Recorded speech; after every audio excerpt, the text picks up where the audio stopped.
দেখুন ফুলকপির স্ন্যাক্স বা পকোড়াগুলো কতটা মুচমুচে হয়েছে আর দেখতে সুন্দর। বিকেলবেলা মুখরোচক কিছু খেতে মন চাইলে বা সন্ধেবেলা চায়ের আড্ডায় এভাবে যদি একটু ফুলকপির স্ন্যাক্স বা পকোড়া বানিয়ে নেওয়া যায় তাহলে কিন্তু খেতে দারুণ লাগবে। বাড়ির সকলেই মিলে বসে একসঙ্গে খাওয়া যাবে আর খেতে কিন্তু অসাধারণ লাগে। দেখতে কতটা লোভনীয় লাগছে দেখুন, খেতেও কিন্তু দারুণ লাগবে। নমস্কার বন্ধুরা, নতুন পর্ব দেখার জন্য আপনাদের জানাই সকলকে স্বাগত কাজলি ভিলেজ ফুড রান্নাঘরে। প্রতিদিনের মতো আজকে আবারও নতুন রেসিপি নিয়ে চলে এসেছি। আজকে খুবই সহজভাবে ফুলকপি দিয়ে ফুলকপির স্ন্যাক্স বানিয়ে দেখাবো। আশা করছি আপনাদের রেসিপিটি অনেক বেশি ভালো লাগবে। এই স্ন্যাক্সগুলো বিকেলবেলা বা সন্ধ্যাবেলা চায়ের আড্ডায় খেতে কিন্তু দারুণ লাগে। তাহলে চলুন দেখে নেওয়া যাক। স্ন্যাক্স বানানোর জন্য এখানে একটা বড় সাইজের ফুলকপি নিয়েছি। এবার ফুলকপিটা একটু কেটে নেব। বটিতে এভাবে একটু কেটে নিতে হবে।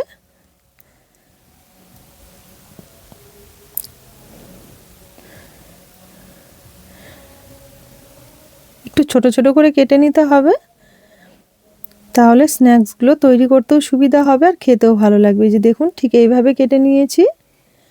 তো এইভাবেই কিন্তু বাকিগুলোও কেটে নেব।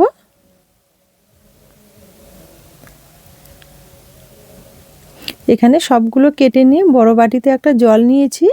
এবার জলের মধ্যে বেশ কয়েকবার ধুয়ে নিতে হবে, 2 থেকে 3 বার। তো এখানে জল পাল্টে পাল্টে আমি 2-3 বার ভালো করে একটু ধুয়ে নেব।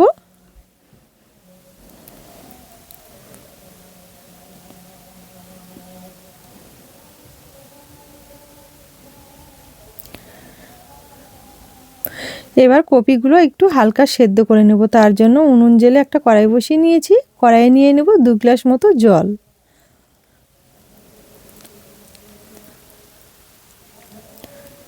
আর নেব হাফ চামচ লবণ। জলের সঙ্গে ভালো করে একটু নেড়েচেড়ে মিশিয়ে নেব। এখানে জল গরম হয়ে গেছে, এবার কপিগুলো ছেড়ে দেব। ছেড়ে দিয়ে একটু সমান করে নিয়ে থালা দিয়ে ঢেকে প্রায় 80% মতো একটু সেদ্ধ করে নেব। এদিকে সেদ্ধ হতে থাক, এবার পকোড়ার জন্য ব্যাটারটা তৈরি করে নেব।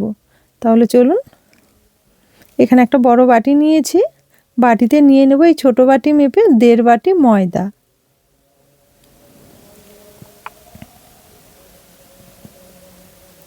আর নেব 1 টুকরো আদা। এখানে গ্রেটার নিয়েছি, গ্রেটারে একটু ভালো করে গ্রেট করে নেব। তো আপনারা এই জায়গায় কিন্তু শিলপাটাতে একটু থেতো করেও নিতে পারবেন, সেক্ষেত্রেও খুব ভালো হবে। আর নেব একটুখানি চিলি ফ্লেক্স ঝালের জন্য। আর নেব একটু ধনে গুঁড়ো। আর নেব একটু জিরের গুঁড়ো। আর নেব একটু গরম মশলার গুঁড়ো। আর নেব একটু চটপটার জন্য চাট মশলা। আর নেব একটু আমচুর পাউডার। আর নিয়ে নেব স্বাদ মতো লবণ। এবার অল্প অল্প করে জল দিয়ে একটা হুইস্ক দিয়ে খুব ভালো করে একটু ব্যাটারটা ফেটিয়ে নেব। অল্প অল্প করে জল দিয়ে ভালো করে একটু ফেটিয়ে নিতে হবে। এই যে দেখুন ব্যাটারটা কিন্তু খুব একটা ঘনও হবে না, আবার খুব একটা পাতলাও হবে না। এই ব্যাটারটা এই সব মশলাগুলো দিয়ে তৈরি করে নেবেন, তাহলে দেখবেন খেতে দারুণ লাগবে স্ন্যাক্সগুলো। আর খুব সুন্দর একটা সেন্টও হয়, দারুণ লাগে খেতে। আপনারা একবার তৈরি করবেন। তো এখানে আমি ভালো করে একটু ফেটিয়ে নেব। এই যে দেখুন এখানে খুব সুন্দরভাবে একটু ফেটিয়ে নিয়েছি। থিকনেসটা দেখুন ঠিক এই রকম হবে। উপর থেকে ছেড়ে দেখাচ্ছি। এবার একটা থালাতে ঢেকে রেখে দেব। আর ওইদিকে কপিগুলোও কিন্তু ভালো মতো একটু সেদ্ধ করে নিয়েছি 80% মতো। আর বাকিটা কিন্তু বাকি 20% কিন্তু এখানে পকোড়াগুলো ভেজে নেওয়ার সময় হয়ে যাবে। এই যে দেখুন এখানে হালকা একটু সেদ্ধ করে নিয়েছি, পুরোপুরি কিন্তু সেদ্ধ করা যাবে না। এবার জলটা ছেঁকে কপিগুলো তুলে নেব।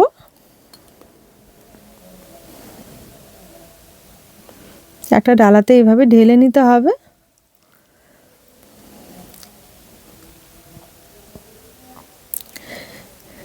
এইবার ব্যাটার থেকে ঢাকাটা তুলে কয়েকটা কপির টুকরো ফুল আমি এইভাবে ব্যাটারের মধ্যে নিয়ে নেব।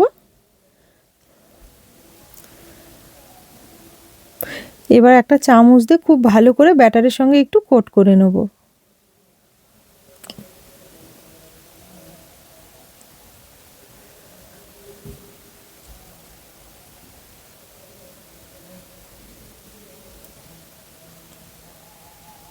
এই যে দেখুন এখানে আমি নিয়েছি ব্রেড ক্রাম্বস। এবার কোট করা ফুলগুলো তুলে নেব ব্রেড ক্রাম্বসের মধ্যে, নিয়ে খুব ভালো করে একটু ব্রেড ক্রাম্বস দিয়ে কোট করে নেব। এই ব্রেড ক্রাম্বসগুলো কিন্তু আপনারা খুব সহজেই মুদিখানার দোকানে পেয়ে যাবেন।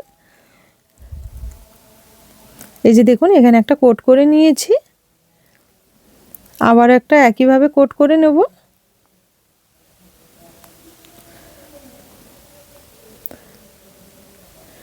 ফুলকপির এই পকোড়াগুলো খেতে কিন্তু দারুণ লাগে, আপনারা অবশ্যই একবার তৈরি করবেন, দেখবেন খেতে কিন্তু ভীষণ ভালো লাগে।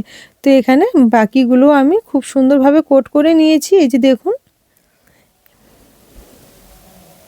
আর বেশ অনেকগুলো হয়েছে। এবার চলুন পকোড়াগুলো ভেজে নেব।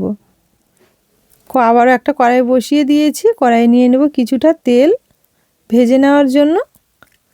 এবার তেলটা কিন্তু এখানে খুব ভালো মতো একটু গরম করে নিতে হবে। তেল এখানে ভালো মতো গরম হয়ে গেছে, এবার পকোড়াগুলো ভেজে নেব। একটা একটা করে গরম তেলের মধ্যে এইভাবে ছেড়ে দিতে হবে একটু সাবধানে। সাঁড়াশি ধরে তেলটা একটু তুলিয়ে দিতে হবে, তাহলে দেখবেন চারিদিকে খুব সুন্দরভাবে ঘুরবে এগুলো, আর চারিদিকে কিন্তু খুব সুন্দরভাবে গাটা শক্ত হয়ে যাবে। তো এগুলো তেলে পড়লে কিন্তু আর কোনো সমস্যা হয় না, খুব সুন্দরভাবে ভাজা হয়। এবার হালকা আছে একদম মুচমুচে করে ভেজে নিতে হবে।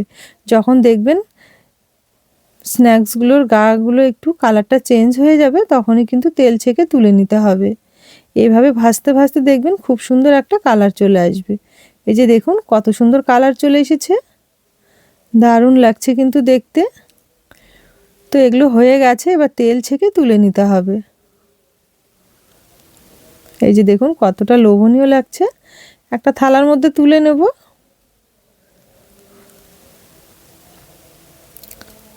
বাকিগুলো একইভাবে ভেজে নেব।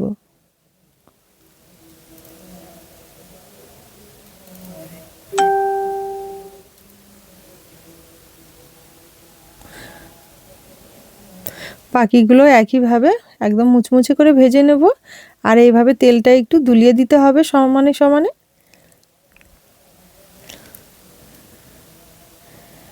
এই যে দেখুন বাকিগুলো খুব সুন্দরভাবে ভেজে নিয়েছি।